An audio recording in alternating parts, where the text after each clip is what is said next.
All right. Welcome to the Gay Men Going Deeper podcast, a series by the Gay Men's Brotherhood where we talk about personal development, mental health, and sexuality. We are your hosts. We have Michael Diorio, who is a life and wellness coach specializing in sexuality, relationships, and self-confidence. We have Reno Johnston, who is a life coach, business consultant, and director of marketing for the Body Electric School. And you have myself. I'm Matt Lansedal. I'm an intuitive life and spiritual coach and counselor, and I specialize in healing and empowerment. So we each have our own coaching practice, but in this podcast, we're sharing all of our best stuff. Okay, so today we have a fairly heavy topic. It's going to be quite revealing. I'm a little nervous. I'll say I'm a little nervous to talk about this. But I do think it's a very healthy conversation and one that I think we need to model. So we're going to be talking about unpacking unconscious biases. So this can be a very heavy topic. So we'll be holding beautiful space for each other to share in a very authentic and vulnerable way. The questions we're going to be exploring are: what are some unconscious biases you currently have or have had in the past? And where did they come from? How do you discern between preferences and prejudices? And how can we become aware of these biases and change them to be more inclusive? So we'll continue these discussions on the last Thursday of every month in the Gay Men's Brotherhood Zoom Hangout, where you'll have the chance to share your own experiences. And remembering that this podcast and YouTube channel are listener and viewer supported. If you enjoy what we're creating, you can support us by making a donation to the show using the link in the show notes. And you can also subscribe to early access option on Apple Podcasts, listen ad-free, and gain early access to episodes. All your support helps us to continue making content for you and supporting our community, and we do thank you in advance. Lastly, if you are looking to accelerate your personal development journey, you can check out our new coaching collection, where you'll learn how to heal and empower yourself at your own pace by getting instant access to 45 premium personal development coaching videos created by us, as well as our Healing Your Shame and Building Better Relationships courses. So you can head to gaymengoingdeeper.com for more information. Okay. Let me just take a sip here before we begin. All the things. Okay, so some of you might not know what unconscious bias is, so I want to kind of explain it and kind of go through a little bit of an unpacking before we begin to kind of create a framework of how we want to do this. So the term unconscious bias refers to the unconscious assumptions. That's a key word here: unconscious assumptions, beliefs, attitudes, and stereotypes that human brains have about different groups. These are learned mental shortcuts, and they affect how we perceive and respond to people. So that's the definition I pulled, but I kind of look at it as stories we tell ourselves about people or groups that are usually derived from stereotypes. And we project these onto people, and we tell the story of who we think they are based off of whether it's their appearance or how they believe about the world. And we create stories, and then we lead with those stories. So some examples of things that we could be unconsciously biased about are race, age, beauty, sexual orientation, power, status, gender, religion, like basically all the hot topics. You're going to be able to notice that we're all going to have stories about groups of people, and even stories about the group that we belong to as well. And so it's really important to become aware of these stories and see where they come from, where are they derived from, like how are they impacting our ability to connect with each other. And when we do this work, it really leads to beautiful connection. So some key features about unconscious biases is everyone has them. Okay, no one is excluded from having unconscious bias. We all have them. They are usually formed through the way media portray certain groups. So it could be where we grow up in the world, could have a huge influence on that. It could be our family system, our government, whatever it might be, our religion. They can be activated within a fraction of a second. So this is usually why they're unconscious. They come from the subconscious. They're activated really quickly. And for most of us, we're not even aware they're happening until we go looking for them. And we are very conscious, and we pay attention to them arising within us. We can hold biases against our own group. And I see this a lot in the gay community. I have my own, which I'll be sharing today about the gay community that I've been working really hard to heal and unpack. They are used by the ego to try and keep us safe by thinking we understand who someone is. Right? This is what judgments and opinions are. They're the ego using these things to try and say, yes, I know who this person is. I know how they're showing up, and it makes us feel safe. Right? It's adaptive to a certain point, but then it becomes maladaptive. Biases are blocking us usually from authentic connection. We can hold biases that go against our own stated beliefs, which can cause a lot of inner conflict. And biases are persistent, but they can be changed with attention and inner work. Okay. So I think it's important to note that we have, and I always talk about this, I talk about the duality of the human experience. We have the soul self, the higher self, we have the ego self, which I frame as the lower self, right? And I think when we are over-identifying with the ego self, we over-identify with the thoughts and beliefs that we have. So we don't have the ability to hover above ourselves and watch ourselves think and watch ourselves believe. And we're on autopilot. And I think this is where a lot of divisiveness, hatred, discrimination, prejudice comes from in our world. It comes from an unconscious place within us. And a lot of people, we talk about like covert and overt racism. Covert racism usually comes from unconscious bias, where we're not actually aware of that we're being racist, or that we have racist ideologies within us. So it is important. I think that the work here is to develop a deeper connection to your witness consciousness, to your higher self, so you're able to notice when these things are at play, and to be able to expose them, to bring them forward so they can be mirrored and they can be healed. I think that's extremely important. So the last few points I want to make here is why I chose this topic is because in my life, connection is always priority. It always has been. I love human connection. That's why I do what I do. I help people heal and become empowered so they can be empowered to have strong relationships and move into really meaningful and beautiful connections. It's the whole point of the Gay Men's Brotherhood. And I do see this as a major block to connection between different groups of people. So when we do this work, we are telling ourselves that connection is our priority. That's it. Okay. So today, when we're doing this and we're exposing ourselves, we're saying we want to get better at moving towards connection with all human beings and viewing all human beings as equal and worthy of love and belonging. Okay. So that's my inspiration for doing this. And then lastly, this is a process of getting really real and honest with yourself, right? So I'm going to be sharing things today that are going to make me uncomfortable. They might make you guys uncomfortable. And some of them are things from my past, and some of them are things that I'm still currently working with. But I do think it's important. It's important to have this discomfort. And we talk about, you and I, Reno, did that episode on racism in the gay community. And that was an uncomfortable conversation, right? We had to get real, and we had to share things that maybe would make other people or ourselves uncomfortable. So today I don't see being any different. So again, I'm revealing there's anxiety in my experience right now on having this conversation, but I'm going to push through that, and I'm going to be really authentic and real with you guys today. So, anything you guys want to add before we start? Yeah, I just want to underline that the part where you said it is one of the biggest blocks, I think, to making connection. I agree completely. And I think it's really difficult because, like you said, it's unconscious. A lot of people don't see it. So I'm hoping today, I guess one of my goals for this episode is that it will cause you, viewer, listener, to think and just pause and slow down for a sec in your decision making.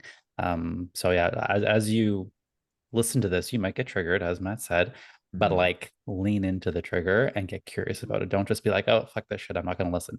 Like, do the work. That's my ask. Yeah. And I would say what feels really important as we have this conversation is to also like hold yourself. Notice the sensations that occur in your body.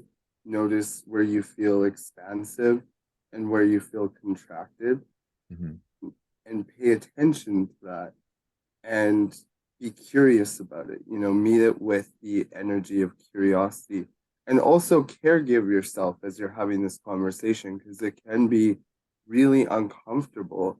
These unconscious things are perhaps brought into consciousness via our own sharing. Like, oh, I didn't realize that was there. Your knee-jerk reaction might be to go, oh, that's not me. I'm not like that, Totally. or avoid the feeling.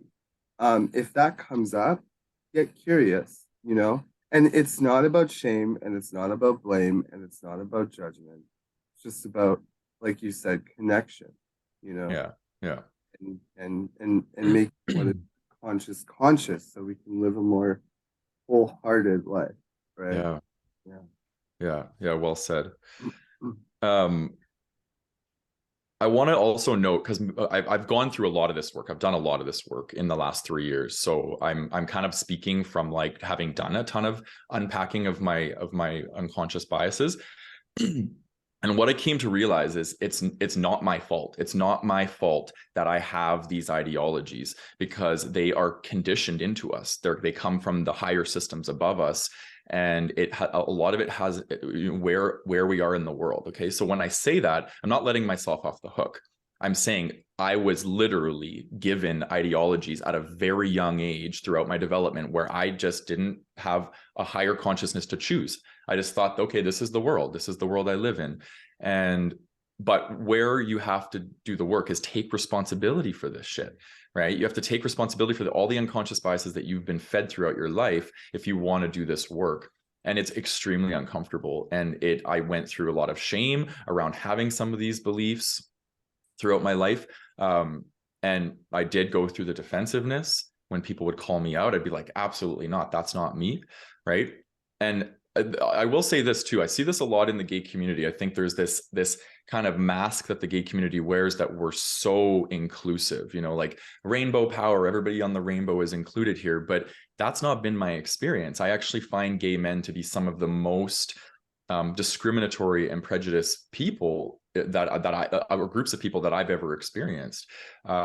So I do think that this might wake some people up, and it might trigger people, like Michael said, because it's going to really force us to look at ourselves and like, in what ways are we being prejudiced and masquerading that as preference in the community, right? So I think this is, anyway, there's a lot of meat here to really go through. But does one of you have a desire to want to start with the first question? What are some unconscious biases you currently have or have had in the past, and where did they come from?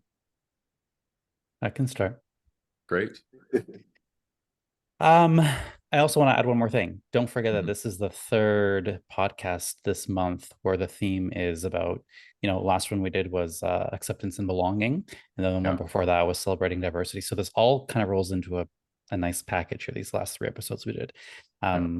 It's all under the same umbrella. Okay, so yes, I'm going to speak to one that I had very much in the past. And I'm also going to tell you how I don't want to the word overcome, but how I managed it and what happened to kind of completely flip the script on me. Okay, so my unconscious bias when I came out of the closet, and I know a lot of you are going to probably feel the same way, was if I'm going to be gay, at least I'm going to be masculine.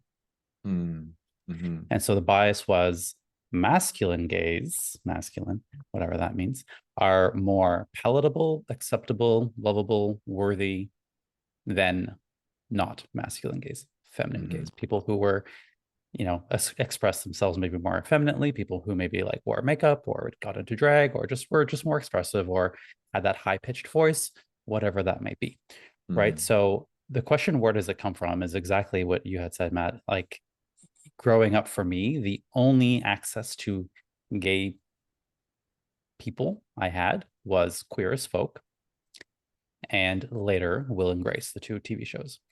And so this was, for me, I was like, okay, I want to be like Brian from Queer as Folk, if you guys remember, but not like Emmett. I thought Emmett was funny. He was nice, but I wasn't attracted to him. And like Brian was like the one. I would kind of put the Brian types on the pedestal, the more masculine kind of guys. Okay. And I So wanted Brian was masculine and Emmett was feminine? yeah. I mean, Okay. Emmett was a bit more like, effeminate kind of thing. Okay. So not only did I want to be like that, but I was also attracted to that. So it's both. It was kind of both. I want to be that, and I'm not attracted to these other guys. And so anytime that I was kind of presented with guys, this was in my university days. So whenever I saw guys that were very out and proud and loud and all the things, even though I was out, I was still out and proud, but I was like, but not like that. It was followed by a, but not like that. So in my mind, this is again unconsciously, I was like, if I'm going to be gay, at least I'm going to be masculine, right? And I thought, okay, this is going to make it better. This is not going to ruffle the feathers of my family, of like the heteronormative norm of culture. And so yeah, I didn't want to be too closely associated with more effeminate people, more effeminate gays. But again, I would find them entertaining, which is interesting. It's like, yes, you can entertain me, but I'm not going to have sex with you. I'm not going to be attracted to you, and I'm not really going to be friends with you. Again, all unconscious, and I'm not proud saying this, of course, especially where I am now. But I'm going to tell you the story of how I kind of got over that. And this also, I mean, this was what was like the late 90s, early 2000s. So there wasn't a lot out there besides Queer as Folk and Will and Grace.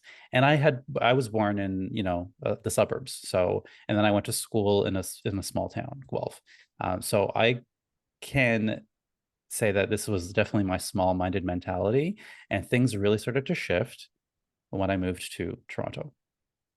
When I moved to Toronto, moved downtown, all of a sudden my exposure to different kinds of gay people, different kinds of people in general, really shifted me. So I credit a lot of my identity now as really starting to form when I moved here downtown. So I was more exposed to feminine gays. I was more exposed to gays all over the board, more exposed to drag queens, and I got to know them, and I humanized them, right? I realized we have a lot more in common than I thought. And so it kind of forced me to it started like tearing down all these constructs, all these biases, all these unconscious things that I had built in my brain, unconsciously or otherwise. And it started saying, oh, wait a minute, maybe I'm wrong. This is not necessarily the truth. So I realized that I was actually repressing a lot of my natural feminine expression that was there to be seen as more palatable for me, it was my corporate job. I worked in the financial services industry, very masculine, very white, very bro. And so I thought, oh, I need to hide that I was out-ish, but I definitely would not appear to be gay at work. So yes, meeting all these other kinds of people really challenged my preconceived notions. Then I became friends with a bunch of guys who regularly and often got into drag, one of which is a fabulous drag queen. And he would host parties, and all this group of friends would regularly get into drag, and it would be a fun event. And like, they were really good, like really good. So suddenly I started playing with things like makeup and wigs, and they'd host drag parties, and I'd go, and I would just start, like, he just gave me a bunch of wigs and said, here, these are all my old wigs, have them. And I just started wearing them just for the sheer fun of it. I'd put on some music, I'd put on some, eyeliner or lipstick or makeup, and I would just have fun, and I would express myself alone, but through the music. And then eventually at these parties. So one of them, the first one I did, I got into full drag for the first time in my life, shaved my beard, which I never do. Someone had did my makeup. I had paid a drag queen to actually do my makeup properly. And we just had a blast, put on the heels, put on the dress, and did a whole thing of it. And guess what happened? I discovered a part of myself that was extremely different than the Michael that I had presented, but he, or maybe I should say she, was in there the whole time. She was sassy. She moves with finesse. Like, I'm like, I didn't know my body, like my hips would just loosen up. All because, why though? Because I was hiding behind this makeup and this dress and all these things, right? So I finally understood that saying that RuPaul says, we're all born naked and the rest is drag. And I'm like, okay, that's what that means. I get it.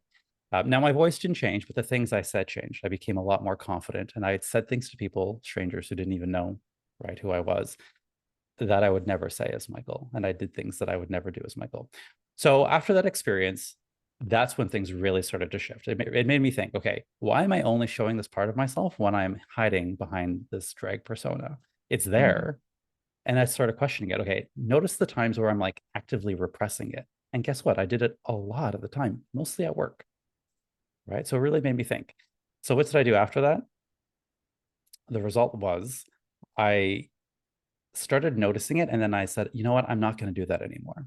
I'm not going to do that anymore. If I want to say something sassy and come out with a little bit of a gay voice, let's just let that happen.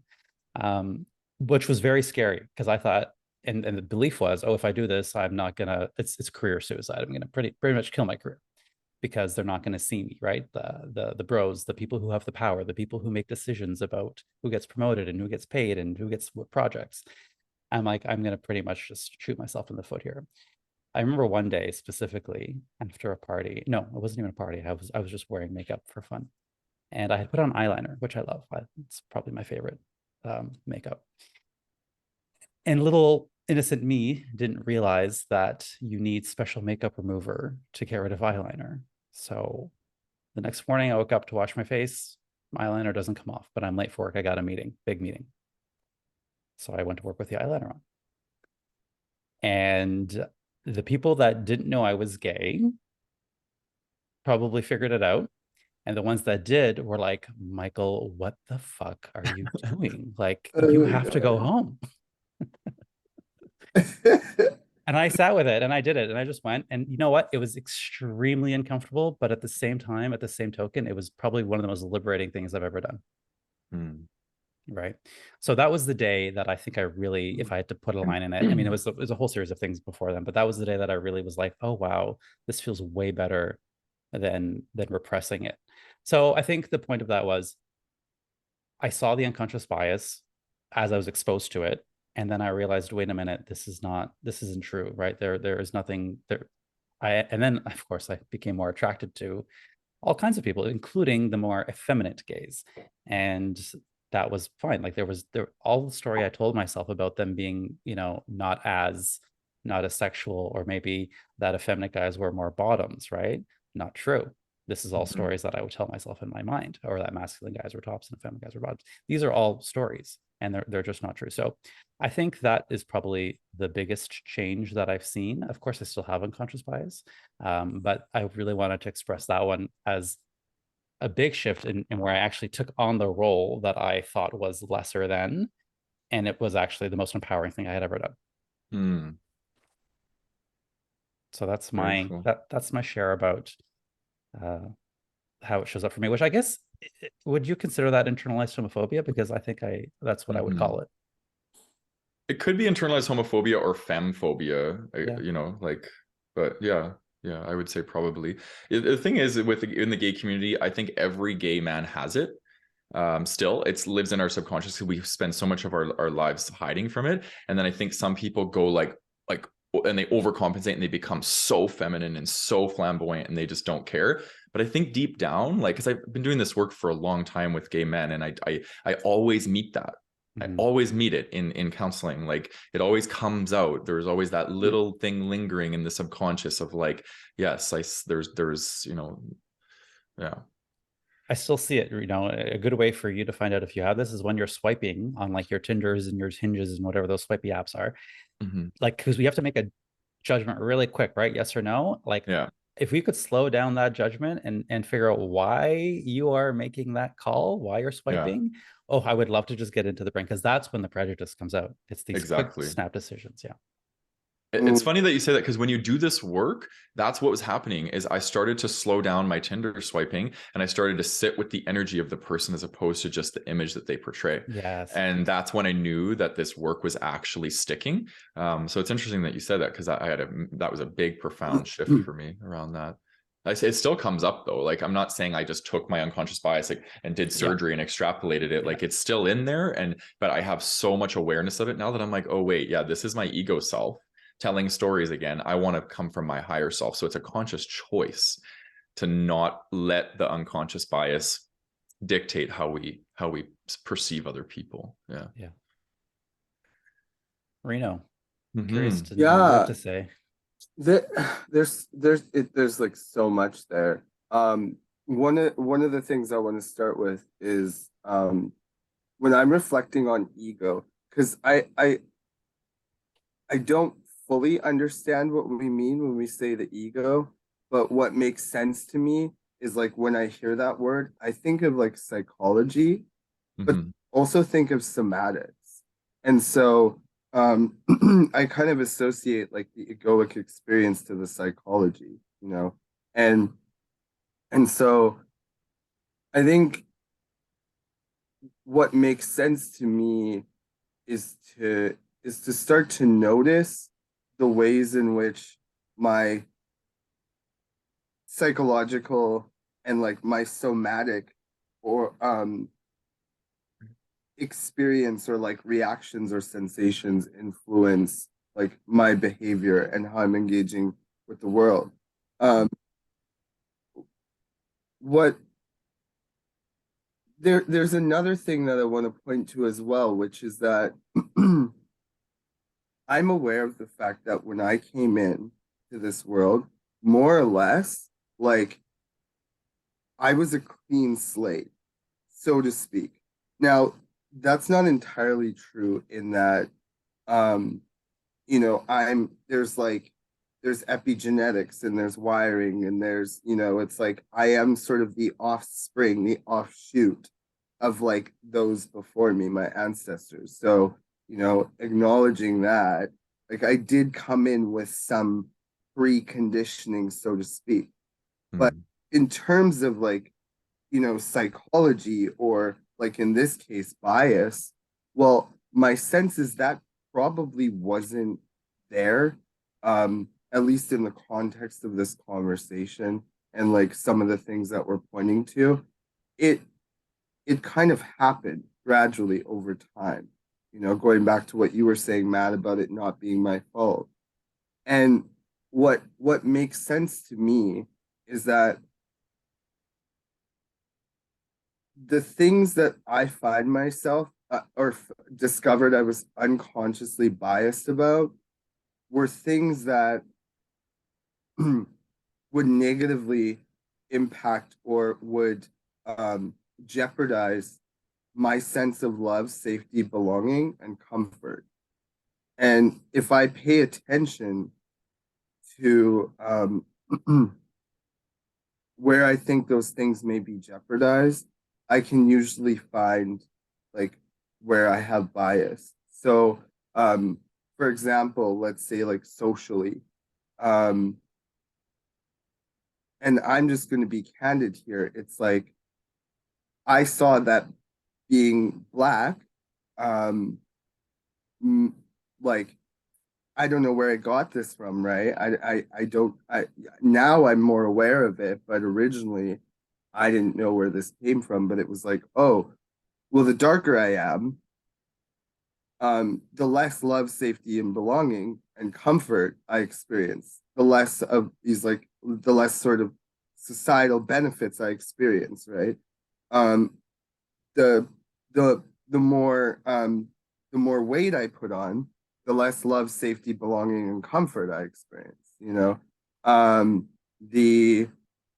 The more feminine I am, the less love, safety, belonging, and comfort I experience, right?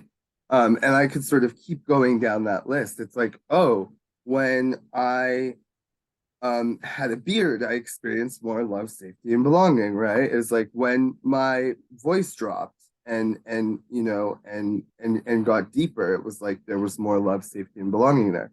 Now it's nuanced as well, and comfort. It's nuanced as well because it kind of depended on what spaces I was in. What I started to see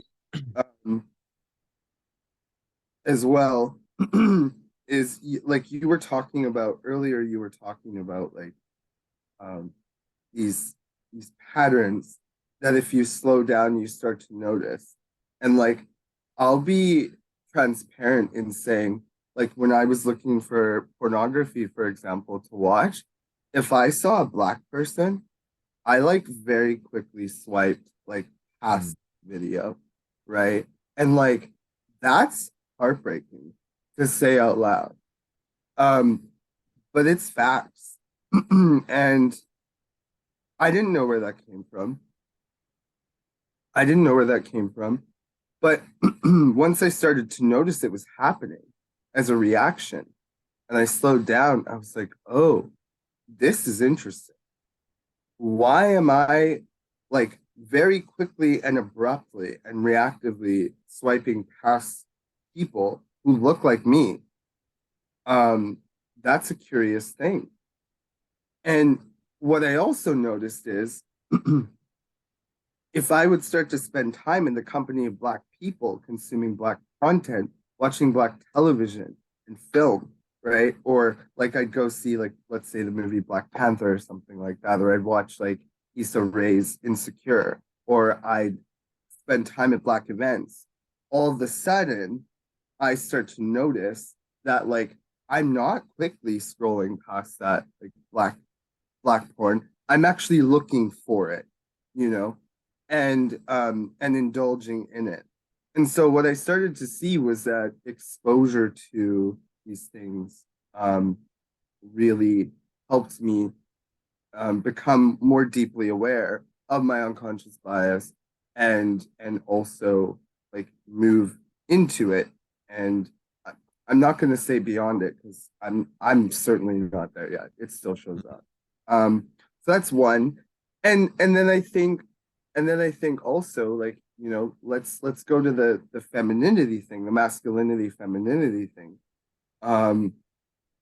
Because what I see is that it kind of works both ways. There's environments where I experience love, safety, belonging, and comfort as a result of being more feminine, actually. And so I will unconsciously notice myself like favoring that expression within myself and gravitating toward that in the external world. Mm-hmm. Whereas there may be other spaces and scenarios where I'm like, again, unconsciously expressing more feminine traits, or sorry, masculine traits and characteristics, and gravitating toward more masculine spaces and people. Again, my sense is that that has something to do with me thinking that, or some deeper part of me sensing, I'm going to say psychological, I'm going to say maybe even primitive part of myself, let's say like thinking or sensing that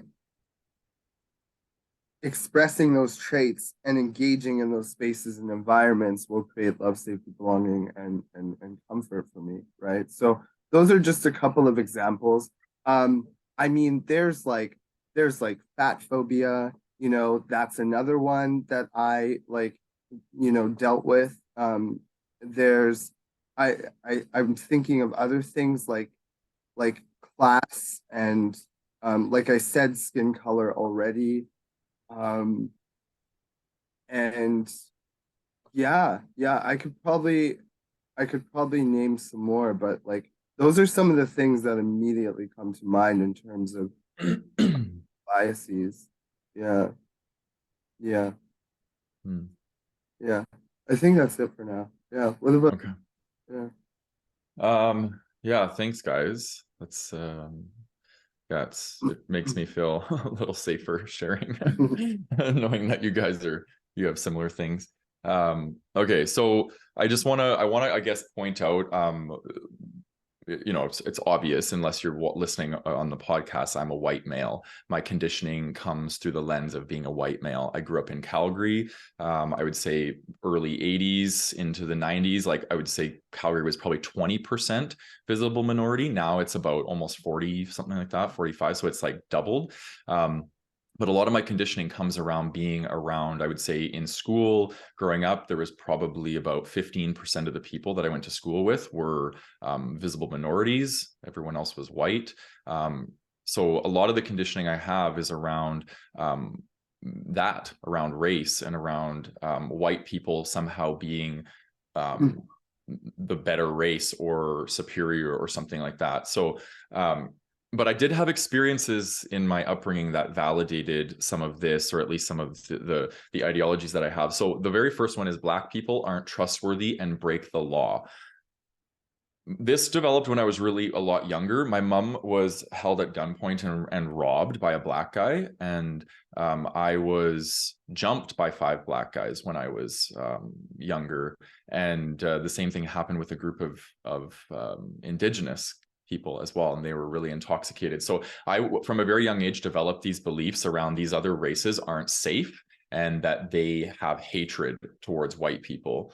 So I think my ideologies developed very quickly that these are not safe people to be around because there's obviously a difference. And I've always felt for a lot of my life like a separateness with people of color, like I'm somehow different than them, and they see that, and so it's like there's it's hard to connect, and that's how I felt a lot growing up. And it's interesting because when we first started the Brotherhood, a lot of these things were coming to the surface because there's a lot of people of color in our community. And I started to notice some of these like judgments coming up. And Bryce Harden and I actually had like an 1.5-hour call, and I was able to really soften around some of these things. And we talked very candidly and very open. And he was the first person of color I was ever able to share these experiences with, and it was really powerful. It was a huge momentary shift where I was like, holy crap, like there's a lot of stuff inside my little body and my mind here that I need to really start unpacking around race. And it was really powerful for me. There was a lot of grieving, believe it or not, that I had to go through around like letting go of some of this stuff and really looking at where it comes from within my lineage and within my family and things like that. So yeah, so again, Black people aren't trustworthy and break the law. Indigenous people are alcoholics and violent because in Alberta, and I'm pretty sure it's like this all over Canada, there's reservations. So a lot of Native people live on reservations, and the people that are in the downtown core of Calgary are homeless, they're alcoholic, they are struggling, they're violent. So this is what I saw, right? So that's where this ideology came from. And it wasn't until later in starting my counseling career where I had to take training on this, Aboriginal awareness training, that's what it was called at the time. And I had to go through like a whole bunch of these trainings and really understand where this comes from, because mainstream media doesn't teach colonization. They don't teach genocide. They don't teach these concepts to us because obviously white people are the ones that dominate the media. They are the ones that are telling the stories. So I had to go looking for the story in order to understand the truth of what was actually going on. And that really helped a lot with it. White people think they are better than other races. I do have a belief about that certain white people do think that they're better for being white. Gay men are all promiscuous and hypersexual. This one I don't really have anymore. I've done a lot of work on this area. I do still see this in our community for sure, and it can still sometimes be activating for me. But since starting the Brotherhood, like I see like there's so many men out there that are just craving intimacy and sexual intimacy, and they're not wanting to just be promiscuous. And I think so that's really helped me kind of let go of that belief. Rich people are all snobs and they exploit people. I had a lot of hangups around money, believe it or not, because I didn't come from like a wealthy family, and I struggled with finances most of my life. And I think so I had this hatred towards people that had it that were affluent, and I didn't realize that hatred was actually blocking me from my own abundance. And I actually listened to a book by Jen Sincero called Being a Badass at Making Money or something like that. And that was you are a badass at making money. Yeah, it was such a paradigm shift for me, because I was like, holy crap, like I'm blocking my own abundance here by hating people who have what I secretly desire. But I was like, oh, I'm spiritual, and you know, I don't want money. I don't want material things. And now I'm like, fuck yeah, I do. I'm like, I love shopping. I want a nice car. I want, you know, and I'm allowing myself to have the very things that I was hating people for having. Middle Eastern men devalue women. I think this is still part of my belief system because I do see this. I think women are seen as second-class citizens in a lot of Middle Eastern countries. And so I do have this belief that Middle Eastern men don't value women the same way that they value men. And so I would say, you know, the next four are ones that I think I'm still working on. So most attractive men are conceited. I do carry this belief that when I see like an attractive man, that they think that they're better than people who are not as attractive. I use air quotes when I say that. All politicians are liars and manipulators. This is still very alive for me. I struggle with politicians. I struggle with people that make promises and then don't fulfill them. So I see that as lying and manipulating. Feminine men are more bottoms. I definitely always attribute that when I'm swiping. I always am like, oh yeah, definitely not a top, definitely not a top. But then in my actual experiences, I'm like, oh yeah, this person could easily be whatever expression they want, right? And then my last one that I wrote down is all doctors push pharmaceuticals on their patients. I've had this this has been my common experience of Western medicine. And, you know, I go to my doctor and I say, okay, this is what's going on. And they immediately pull out their prescription pad and they're like, let's fix this with a pill. And that's been my experience of our medical system. And unfortunately, it's created to have some unconscious bias. And I've had to really check that because I've also come across doctors who don't do that. And they take their time with you and they want to learn about you. And, they treat more holistically. So yeah, it feels good to share some of those because it's like they live and they lurk in the shadows of our consciousness. And it's like, man, when we start to bring them forward, it really can create a lot of clarity around like, holy crap, yeah, I've been a product of this crazy world and its oppressive nature. So yeah. Can I just say too, I love the way that you framed them. Like I actually hadn't thought of that. And when you started going down the list and vocalizing, you know, your internal, or unconscious biases and beliefs and narratives, yeah, I think that that's brilliant. And it's something for me to sit with like, oh, you know, I'm almost inclined to go and write a list just like that for myself. And I would invite the listener to do the same if it totally resonant with you to do so. Like just sit and kind of think about where those show up in you. What is your version of those things? Because that seems like the beginning of this awareness and recognition. Yeah. Yes. I did a video on this in our membership community when we had the membership, and I did that. I spent like a month or two just really getting honest with myself, and Tinder was a really beautiful place. I was like, what stories am I creating about these people? And I started to write these down, and then I started to go through my childhood and like, oh yeah, I was jumped by 5 black guys. What sort of impact did that have on me? You know, and I started to really get clear about like, you know, how I view people. And because I had an experience with one person that represented a group of people, I put that whole story on that whole group of people, not just that one person. Right. So I think it's important to also be more individualistic when we're doing this work. It's like that experience was that person. They're not representing a whole group of people, you know, so that was powerful for me. Yeah. That's called anchor bias. And that is extremely common for all humans, not just you. It's when our mind anchors to the first experience we have of a particular person or group. And then we just anchor that. Like, that's it. That's what it is. Right.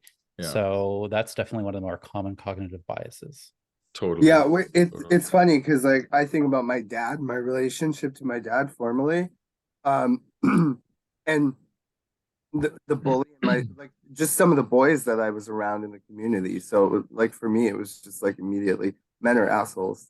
Men are assholes. Like fuck them. You know, a long time too. Like a long time. I had a lot of deep work to do with that, and I'm still like doing it. Same. Yeah. Can I quickly say one thing that you brought up for me, Matt? The thing about money and those being your secret desire. Going back to my story, I had a secret desire when I was having all these prejudice thoughts about femme gaze. My secret desire that I would never have admitted at the time was that I was jealous that they were so comfortable in their own skin. And I clearly at the time was having to put on this facade of, masculinity or having to repress that, natural finesse and sass or whatever I had. And I was jealous, I think, that they were able to express themselves authentically. And of course, I didn't know that at the time. It was very subconscious, but that was my secret desire. And that was very triggering for me. Like, how dare they? Like, if I could go back now, I'd probably be thinking, how dare they act themselves when I have to be this other person to be loved, right? So I think that's a very, very good point. Yeah, I think jealousy masquerades as hatred until we make peace with it. And then the hatred turns into jealousy. And then where the jealousy shows us, oh, yeah, I actually desire this as well. But when it's so deep seated, it shows up as hatred. It's like, fuck you. That's gross. I can't believe you would do that. Right. But really, it's coming from this desire in us to do that. So what a beautiful example to highlight that. Okay, so why don't we just keep the same order? So, Michael, how do you discern between preference and prejudice? Great question. This is a really good question. And you know what? Actually, for those of you who are listening right now, I want to hear your answers to this. So if you're watching on YouTube, please go to the comments and let us know how you would decipher this question as well. Okay.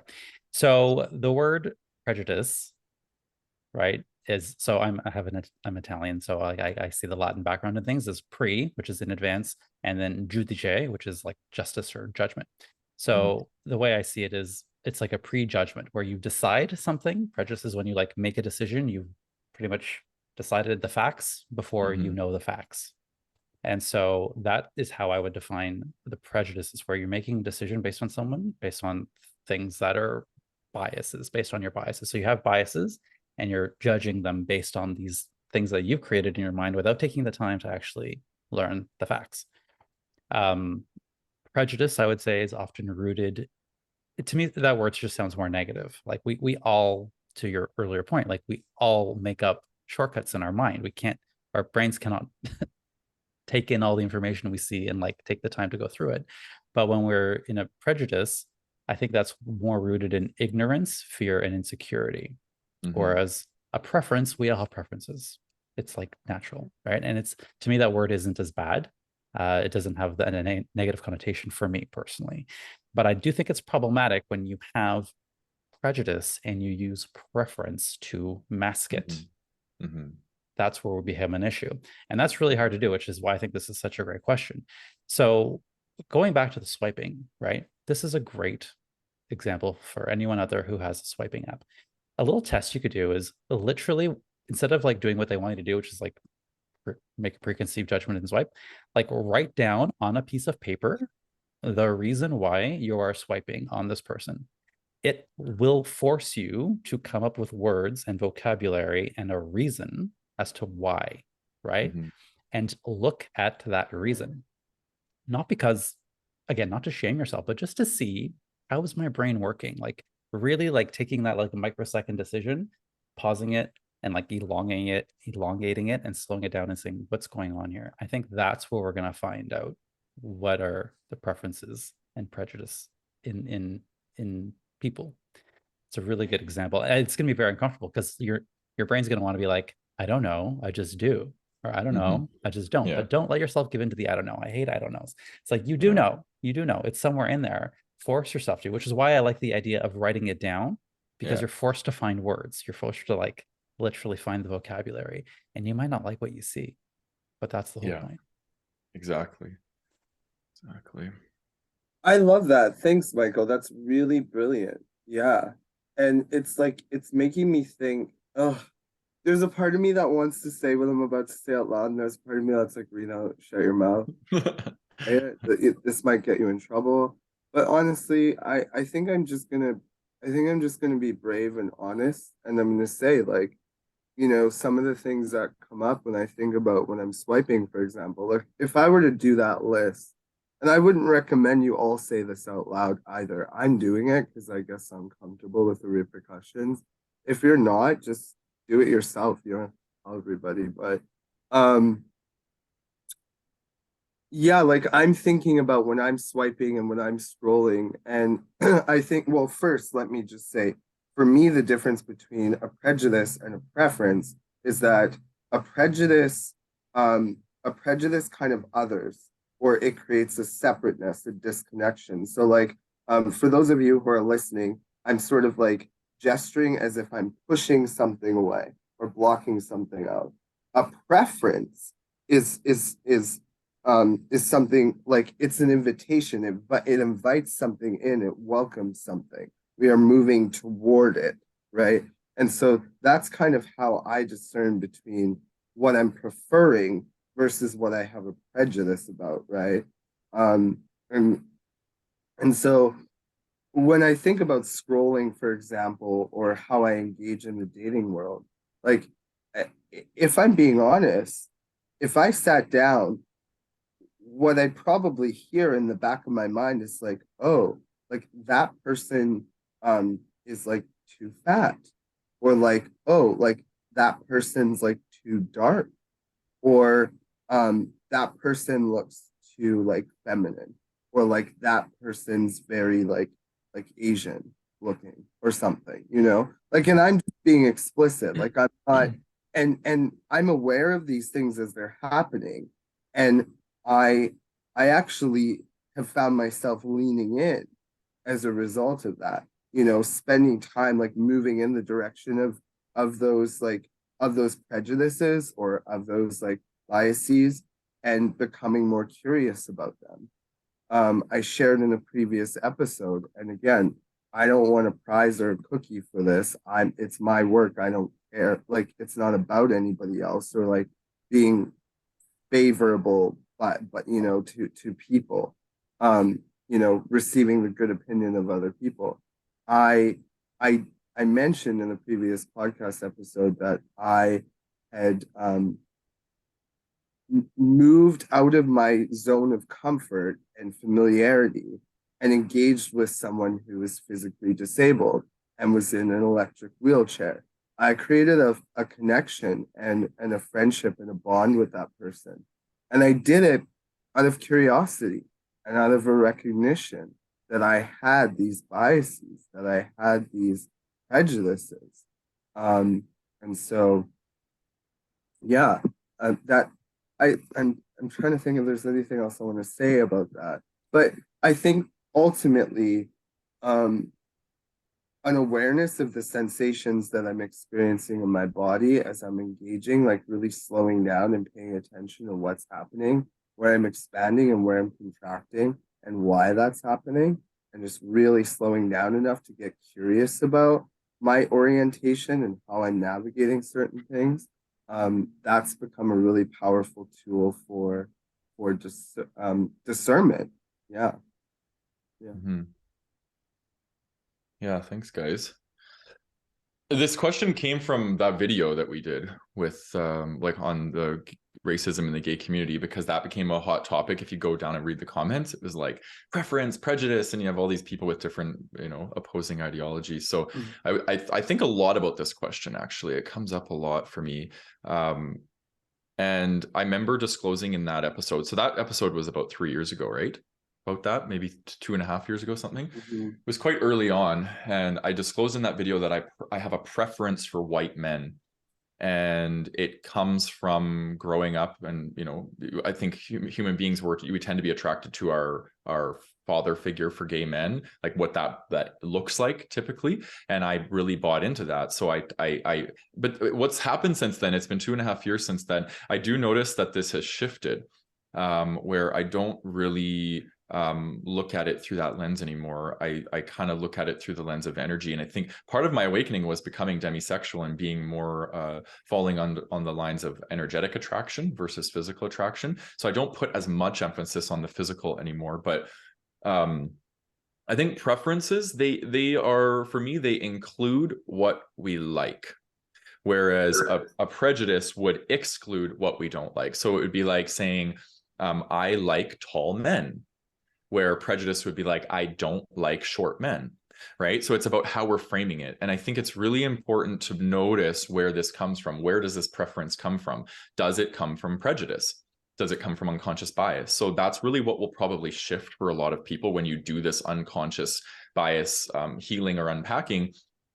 It'll start to make you more aware of why you prefer certain things and whether they're informed by prejudice or whether they're informed by authentic desire, right? So it's like how I discern is I use like the example of women. Like I'm 100% gay. I have zero desire to be with a woman sexually. And when I think about that, I'm like, I have an authentic desire to move towards men, the male body. That's what I find attractive. That's my preference. Because I don't am not attracted to women, does that make me prejudiced towards women? No, right? It's just neutral. There's a neutrality there. It's just, it is what it is. I move towards one thing. But if you're repelled and you're moving away from something to move towards something else, I would say that's when it would bleed more in towards prejudice. It's like, okay, well, why am I so repelled by this over here when I could just be neutral and move towards what it is that I desire? And that's really helped me kind of understand like where I do still hold prejudice within my preference. And yeah, it's been quite helpful doing that, because the Tinder has been actually probably where I've had most of this growth, is when I'm swiping, like I'm slowing down and I'm really connecting inwards. But then I do find myself sometimes going into old habits, and I'm like, oh yeah, shit, why did I swipe on that person? Like, what is it about this person that I'm drawn to? So yeah, that's my answer. Okay, last question. How can we become aware of these biases and change them to be more inclusive? Mr. Michael. Tinder. Tinder, yeah, exactly. Well, Tinder, or anything the like Tinder that. experiment. Right, anything like that. What I love about that example, and it's what's the other one called? Hinge, and there's other ones. Bumble and Hinge. Bumble. Yeah. Anything like that, it's like it's kind of meant to trigger all of our preconceived unconscious biases, right? That's the whole point of them. So I love that idea. So that's a fun experiment, like we've talked about. Another one that we've all kind of talked about in our own way is literally exposure, like exposing yourself to the group or the types of people in which you might have a unconscious bias towards. Of course, first you have to be aware of it, right? Which is the hardest part, because it's so much easier to notice bias in others. It's very hard to see within yourselves. So, I'm hoping that this episode helps. And also, working with a professional who can hold a mirror to you and say, it doesn't even have to be professional. Actually, it could be a friend, right? Who's like, hey, you know what? You might want to look at this. But having someone kind of show you that could be a huge help in developing the awareness. And then once you notice it or question it, then exposing yourself to it, like I had done with mine. Although I didn't notice the bias, it just became more clear when I was exposed to it with these people. So those are two. Some other ones that I thought of were kind of like consciously giving your mind, like I had said with writing things down, like really slowing down all of your decision-making process and like writing down or like making conscious the reasons, right? So we make decisions in the unconscious off, like most of the time is very instinctual, right? So the way to bring that consciously is to like not let yourself do that and write it down, or like consider, why am I making this decision? And that will help at least bring some awareness. And then the other thing is, where you are noticing that maybe there's some bias or prejudice, is find the evidence against it, right? So in my example, femme guys are more likely to be bottoms. Find the example, like find a femme guy to top you or something like that. Right here, honey. Right here. Right. And then it just gives your mind evidence that, hey, that's just not true. So out that one goes, right? And so again, it's part of that exposure, but really like flipping the script completely, like turning it right upside down. If this is my belief, how is the opposite true, right? So that's one way to do it. And finally the tough one is, as we said at the beginning, notice where you get defensive. And approach that with curiosity. Don't give into the defensiveness. Just be like, this is interesting. Let's unpack it a little bit and see what we find. Don't just immediately say, no, that's not me. Yeah, great. I love those. I would probably echo a lot of what you said. I'd be like, bitches, get your knapsack and your notebook, put it on, and then walk into every space that you feel uncomfortable in. Yes. Like sit down, pull it out, and take notes. What comes up. Notice the stories, notice the sensations. Like get like really comfortable in those spaces and just see what happens and what's there and what it brings up for you. I mean, that's been my own work in a lot of ways. And by no means am I like finished with this. Like I'm still learning every day. I could be like, yeah, I love men and I'm done and I did my work. Not true. I still see that stuff come up to this day. So it's like it's been ongoing for me, but exposure and curiosity have been huge, you know, and willingness as well, like a willingness to go there, to like speak those unsavory truths, to allow those unsavory sensations to come up and arise in me, and to meet them with curiosity and compassionate inquiry, you know. I think that's really the only way. And what I've seen is, or one of them at least, and what I've seen is the more I'm willing to meet what's there and to expose myself to these spaces where I have judgments, whether it's like rich people or white people or black people or men or Asian people or, you know, or like fat people or whatever it is, you know, who like, I mean, there's a list, but the more disabled people, like I could go down the list, I could go on and on and on. The more I've been willing to expose myself to those environments. And really, it's I'm exposing myself to myself. That's what it is. You know, it's like, yes, those environments are a space that sort of supports and galvanizes and catalyzes that inner journey. But it's like ultimately, it has nothing to do with them. I'm exposing myself to myself, you know, then I'm experiencing what arises in me. And that's for me to work out, you know, that's for me to work out. And ask for help too if you need, you know, it's like you don't have to go this journey alone. That's why we have spaces like the Gay Men's Brotherhood, you know, or like we have therapists and coaches and like people who've done this work and who can hold you through that process when shit gets real, because it does, you know. Yeah. I love that saying, exposing myself to myself. That is, I think that's the definition of consciousness. Yeah. We just came up with a new definition for consciousness, because it's, and you were saying like you're not quite sure how to frame the ego. Like I have different framings for it, but I would say in this context it could be the narrator of our experience.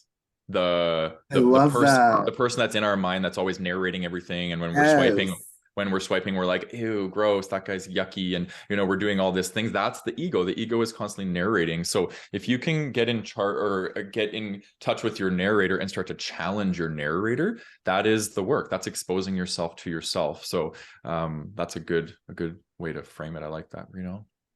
Thank you. Okay, I got a whole giant list of things. Yeah, you do. I'll try and be quick.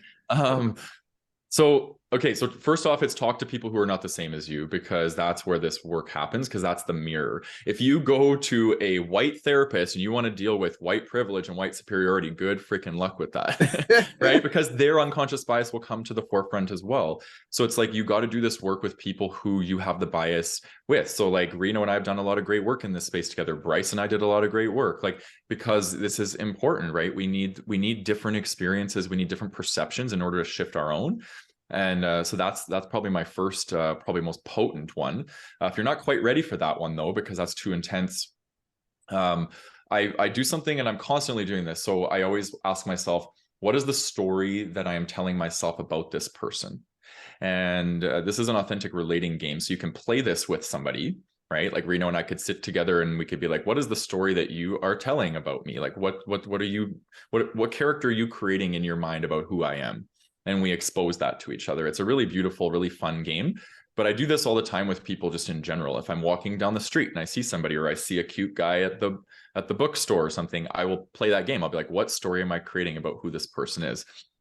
9 times out of 10, I'm wrong. I don't know who this person is. Like, I'm just judging the book by its cover. I don't know what's actually the content of the book, right? So beautiful game. I love that one. Think about times where people made assumptions and judgments about who you were, and how did this make you feel? So a little practice of empathy here. Like, that sucks. I hate that. I hate when people assume that I'm a dom top, because that's how I appear, right? And it's like, I have a whole other side to me that I want to be explored, and I don't like it when people put that label on me and then treat me as if I'm that, you know? So it gives me an opportunity to open up to a new perspective. come up with a list of your own biases towards groups of people like I did. I think that's a really potent thing. And again, like just start writing them down as they start showing up, and then start looking at where they come from. Just as I did in this episode. I think that's a really beautiful way of exposing yourself. Talk openly about them. This is like a really healing conversation for me. I think this is kind of like the cherry on top. I did a lot of the like actual deeper, kind of more intense work with Bryce and in our episode and these sorts of things. But I think the talking about it is really powerful, because we're often on autopilot and we just think these thoughts and we just behave in ways and we believe in ways. And until we start to expose it and talk about it, we'll stay stuck spinning on that same wheel, right? The talking about it creates a new wheel. And then we get feedback, we get perception shifts, and I think that's really, really powerful. Try your best to lead with equality, empathy, and inclusion. And I think for me, I do this by looking for the humanity in people. So when I strip the story, I'm left with the person, right? Not the story. And that is like looking for the humanity in people. And I love that, because I'm like, yes, my instinct when I see a person of color is to be like, I'm different than them. I'm white, I'm different. But it's like when I strip away that story and I move towards them as a human being, I'm connecting with their soul, right? And I have both of these parts of me. I have my ego part that can feel separateness from them, and I have my soul part that can feel connection to them. And I'm always trying my very best to move towards that soul energy. But I have days where I don't still, and I don't beat myself up if I go into those zones, but I take responsibility for it. And I think that's the biggest thing here. And then the last thing is try to put yourself in their shoes. What have you been unfairly judged for in your life, which I think I already talked about. But yeah, so lots of really beautiful work to be done here.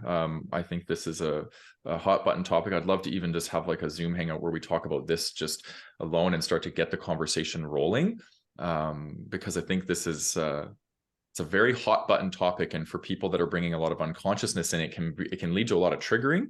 That's why there's a bit of apprehension on having this conversation for me. But if we can get enough consciousness in that room, I would be very open, and enough people there to hold space for this, I think I'd be very open to doing this. Yeah, this has been like one of my favorite.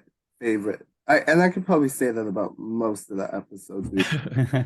This has been like probably my favorite episode. I loved it. This conversation is amazing, and there were so many moments where I feel like, it's like, oh, we could go so much deeper. So hope that we get to do this again and like dive deeper into this particular topic. Yeah. Ditto. I love it. Anything you want to say, Michael? Yeah, I just wanted to, you had mentioned the video, unconscious bias. This is the video you did in the membership. So FYI, that video is available in the coaching collection. So Matt takes you through a beautifully Matt-esque process with lots of lovely steps. And that's in the coaching collection, right? Indeed. Yeah. GayMenGoingDeeper.com. Yeah, and if you want, you can check out our website at gaymensbrotherhood.com, which is basically will take you to everything we offer. You can sign up for the Zoom hangouts there, and we will email them to you every month instead of having to go into the Facebook group. So yeah, lots of cool resources on that page. Yeah, thanks guys. This has been a really, really powerful conversation for me. I appreciate your vulnerability as always, and I love you both as brothers. And always nice to love you. It's nice to walk this path with you guys. And please come and join us in the Gay Men's Brotherhood. Come to the Zoom hangout for this one. This one's going to be a really yummy one. So come and share your ideologies with us and your thoughts. And if you're on YouTube, like Michael said, please drop some things. We want to stimulate a really nice conversation about this. I know this is going to bring up a lot of stuff for people. So feel free to share candidly in the comments below this video. And if you're listening on your favorite podcast platform and you enjoyed what you heard today, give us a 5-star rating, because it does help us expand. It helps people see this video the more that it gets rated highly. So all right, until next time, much love, guys. Thank you. Much love. Bye.